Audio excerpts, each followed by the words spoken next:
جب ایک جھوٹ نہ بولے اور ایک امانت میں خیانت نہ کرے، یعنی دیانت دار ہو، وہ انقلاب لا سکتا ہے۔ یہ آج کلیہ سمجھ لو۔ ہمارے ہاں کیا ہے؟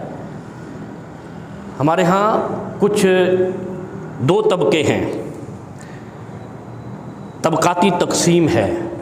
وہ جس کو کہا تھا نا اس نے یکساں نصاب تعلیم، یہ کوئی مذاق کی بات نہیں تھی، یہ پوری دنیا کو چیلنج تھا۔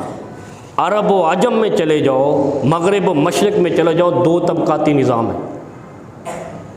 یہ ایلیٹ کلاس کا ہے، یہ غریب کلاس کا ہے۔ ہمیشہ میں کوشش کرتا ہوں کہ ہم اپنے موجودہ، اپنے فطرت کے احوال کو اسلام کی روشنی میں سمجھیں۔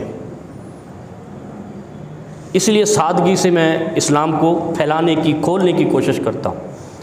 یکساں نصاب تعلیم اس وقت انسانیت سے ٹکر لینے کی بات تھی، تو اس کی سزا اس کو مل گئی۔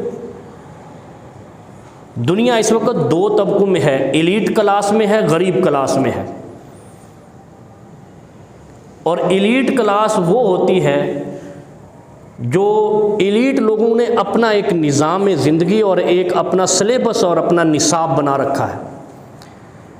ہمارے پاس دولت کتنی ہونی چاہیے، لینگویج ہماری کیا ہونی چاہیے، رہن سہن کا طریقہ کیا ہونا چاہیے، اور جو اسلام نے بتایا ہے مساوات کا طریقہ، اس کو ڈیمالش کیسے ہونا چاہیے، ڈیمیج کیسے ہونا چاہیے، یہ تقسیم ہے۔ اور اللہ کیا کہتے ہیں؟ وَلَئِن زَالَتَا إِنْ أَمْسَكَهُمَا۔ اچھا اگر آسمان گرے گا تو امیروں کو بچا لے گا؟ اللہ کی نشانی بڑی سخت ہے یہ۔ آسمان تب گرے گا جب کوئی قوم صادق اور امین نہیں رہے گی۔